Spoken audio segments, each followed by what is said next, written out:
दोस्तों नमस्कार। जय हिंद, जय भारत, वंदे मातरम, जय सनातन, जय श्री राम। मैं आपका दोस्त योगी बोल रहा हूँ और आप देख रहे हैं मेरा चैनल द योगी वाणी। तो लीजिए, विश्व रिकॉर्ड बनाते हुए बिहार में नीतीश कुमार फिर से मुख्यमंत्री बन गए।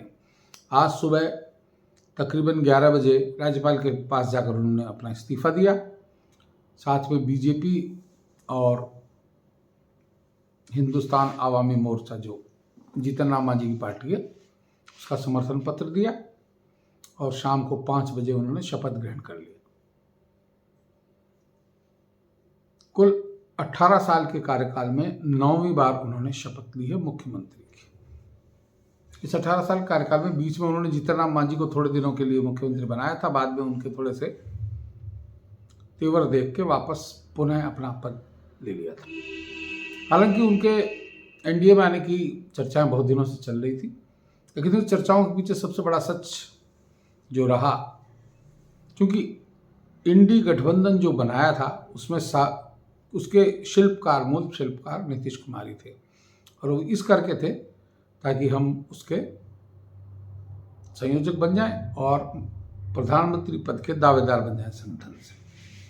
कांग्रेस भी जब तक साइलेंट थी, क्योंकि उन दिनों राहुल गांधी की संसद सदस्यता वायनाड से मोदी सरनेम के केस के चक्कर में जा चुकी थी, लेकिन बाद में जैसे ही सुप्रीम कोर्ट से उन्हें राहत मिली, कांग्रेस फिर सक्रिय हो गई। कांग्रेस अपने राजकुमार को कैसे प्रधानमंत्री पद से दूर जाते हुए देखती, तो उन्होंने हावी होना शुरू कर दिया।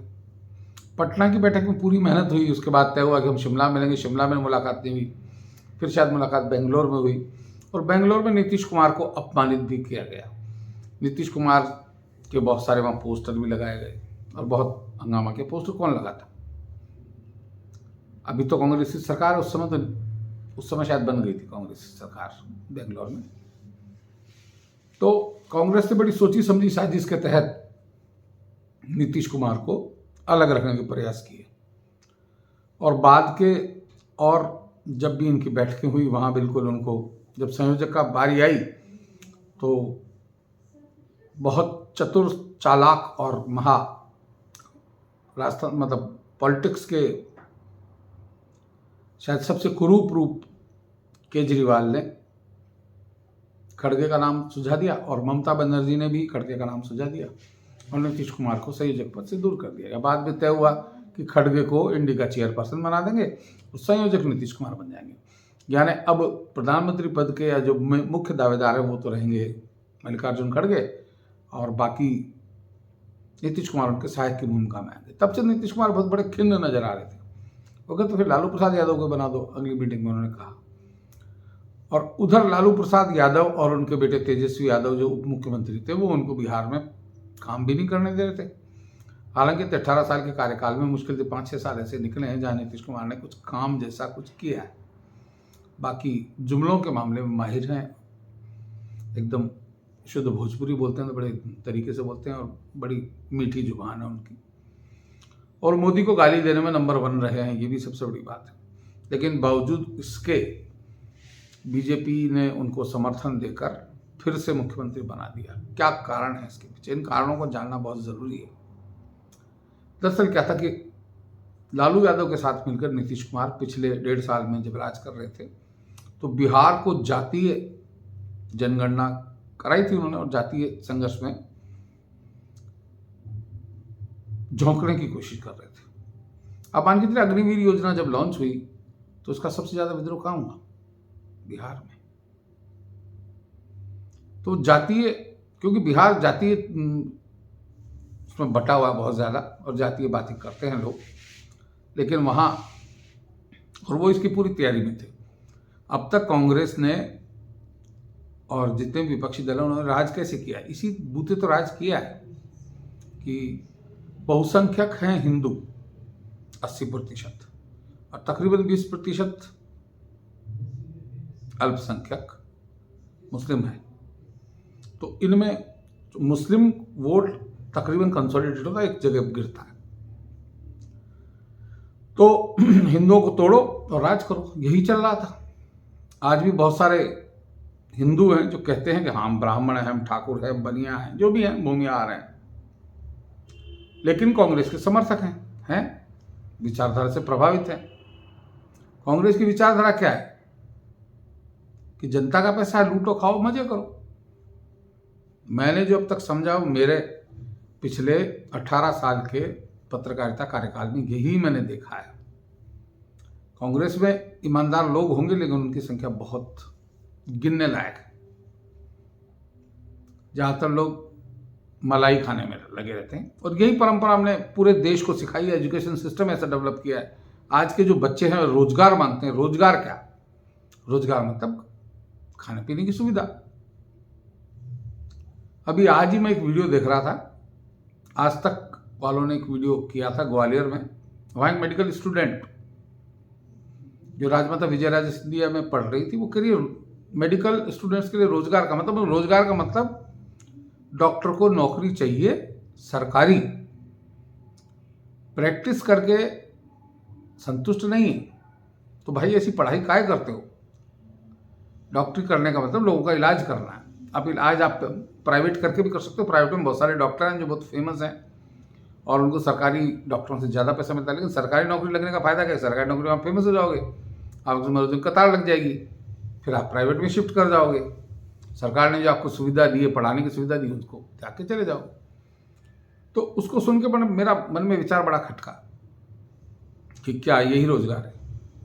खैर, बात करते हैं बिहार की, फिर लौट के आते हैं रोजगार के। इस विषय पे फिर कभी अलग से बात करेंगे, एक अच्छा विषय है, इस पर बात की जाएगी। तो बिहार में उनके साथ आज 2 उप मुख्यमंत्री बनाए गए। भाजपा के प्रदेशाध्यक्ष सम्राट चौधरी, जिनके पिता लालू प्रसाद यादव के बड़े खासम खास थे, लेकिन वो बगावत करके बीजेपी में आ गए, बीजेपी के प्रदेशाध्यक्ष बना दिए गए। और दूसरे बने विजय सिन्हा जी। दोनों कट्टर हिंदूवादी चेहरे हैं, फायर ब्रांड है, और नीतीश कुमार के साथ लगा दिए गए तो अंगरक्षकों की तरह। अब नीतीश कुमार चाहकर भी जातीय खेल नहीं खेल पाएंगे, ये मान के चलिए, चाहे कुछ भी हो।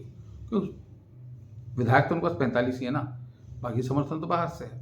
और अभी तो कांग्रेस के विधायक 10-12 विधायक ऐसे जो फोन नहीं उठा रहे, तो संभवतः फ्लोर टेस्ट के समय पता चल जाएगा क्या होने वाला उनका भविष्य। और कुछ ऐसी भी संभावना लग रही है कि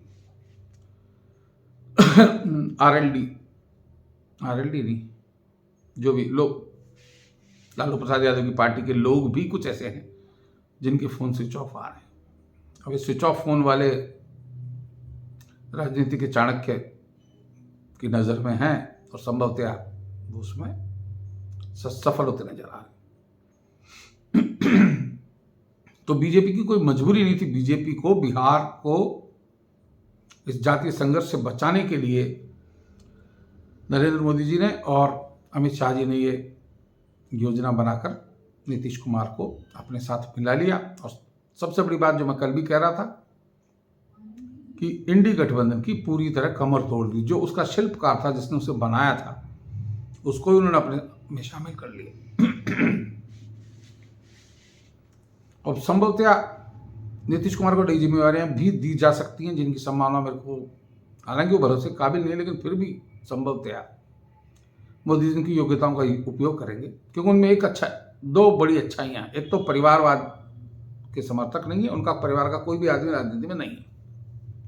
दूसरा, भ्रष्टाचार के उन पर कोई ऐसे आरोप नहीं लगे जिससे उन्हें कटघरे में खड़ा होना पड़े। ये नीतीश कुमार के प्लस पॉइंट है।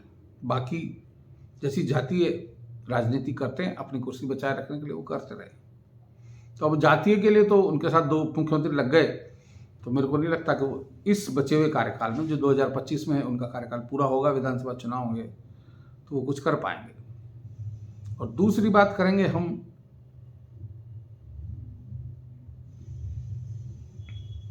उनके योगदान की, तो उनको योगदान के रूप में संभवतया अकाली दल और जो भी इनसे बीजेपी से रूठ के एनडीए से अलग हुए लोग हैं, उनको भी शामिल करने का उनको शायद जिम्मा सौंपा जाए। क्योंकि वो इस मामले में, संगठन के मामले में, उन्होंने अपनी संगठनात्मक क्षमता दिखाई है इंडी के इकट्ठा करने के समय।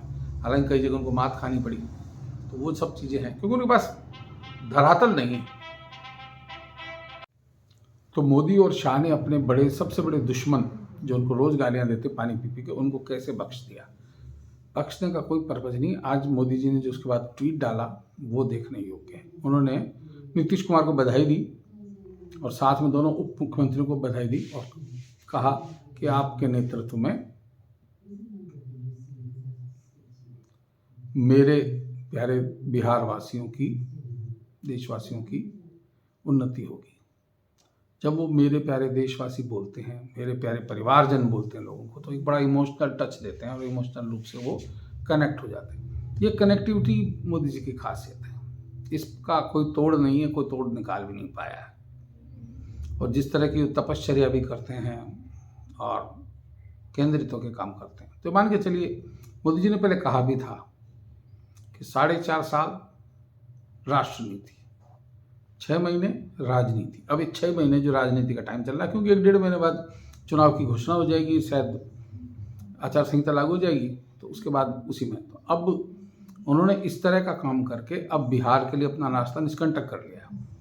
पिछली बार भी बिहार की 40 सीटों में से 39 सीट एनडीए को मिली थी, जिसमें चिराग पासवान भी थे और जीतन राम मांझी भी थे और ये नीतीश कुमार भी थे। तो इस बार संभवतः 40 में से 40 जीतने की कोशिश है, क्योंकि किशनगंज एक ऐसी सीट है बिहार की जो मुस्लिम बाहुल्य सीट है। वायनाड से भी ज़्यादा वहाँ गैर हिंदू आबादी है, तो वहाँ कांग्रेस की सीट है। उस एरिया से ओवैसी की पार्टी ने भी 5 एमएलए जिता रखे हैं बिहार में। जो ओवैसी का दखल है वो वहीं से है, उसी एरिया से। किशनगंज नाम है किशनगंज, और जयपुर में वैसे रामगंज है, राम जी के नाम पे, लेकिन पूरा मुस्लिम बहुल्य इलाका है। अभी वहाँ के जो एमएलए हैं वो मुस्लिम ही हैं। तो ऐसा, तो बिहार को जातीय संघर्ष से बचाने के लिए ये किया गया समझौता देश के लिए शुभ हो, और बीजेपी के लिए, एनडीए के लिए तो शुभ होगा ही। तो एक एक करके रास्ता धीरे धीरे निष्कंटक करे जा रहे हैं मोदी और शाह मिलके दोनों, ताकि उनका 400 प्लस का टारगेट आसानी से हो जाए। ये तय है कि 400 प्लस का टारगेट उनका पूरा होगा। अभी बहुत से लोग इस पर चर्चा नहीं कर पा रहे हैं, कांग्रेस गालियां निकाल रही है, और संभवतः राहुल गांधी की एक यात्रा जो चल रही थी, न्याय यात्रा, न्याय तो पता नहीं, खुद को दिलाने निकले हैं वो तो। और आज मुझे बड़ा विस्फोटक खुलासा भी हेमंत विश्व शर्मा ने कर दिया कि यात्रा के अंदर राहुल गांधी ने अपना एक बॉडी डबल बैठा रखा था। खुद वो पीछे केबिन में रहते थे, आगे उन्होंने एक अपने हमशक्ल को बिठा रखा था जो लोगों से हाथ हिलाता हुआ चलता था। इस विस्फोटक खुलासे के बाद कांग्रेस की हालत बड़ी पतली हो गई है, जवाब देते नहीं बन रहा है। और इस यात्रा के संयोजक, मतलब जो यात्रा की संरचना करने वाले, वही योगेंद्र यादव हैं, जिन्होंने पिछली वाली राहुल गांधी की यात्रा करी थी डिज़ाइन, और इससे पहले किसान आंदोलन में उन्होंने डिज़ाइन किया था कि उन्होंने कहा भी था, तो हम तो पिच तैयार करते हैं, अखिलेश यादव के लिए उन्होंने पिच तैयार की थी, लेकिन अखिलेश यादव योगी जी के सामने टिक नहीं पाए।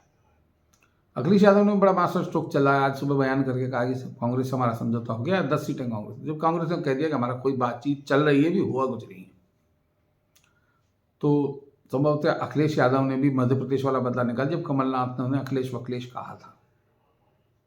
तो मध्य प्रदेश में कुछ सीटें मांग रहे थे, मध्य प्रदेश में सीटें देने से उन्होंने मना कर दिया था। खैर, स्थिति जो भी है, देश के लिए कुछ अच्छी खबरें हैं। और ये मान के चलिए अच्छी खबरों का सिलसिला शुरू जब से हुआ, जब से 22 जनवरी को भगवान रामलला अयोध्या में विराजमान हो गए हैं, तो कुछ स्वतः स्फूर्त क्रियाएं ऐसी शुरू हो गई हैं जो देश को, सनातन के लिए बहुत कारगर हैं और सनातन को का उत्थान और करने वाली हैं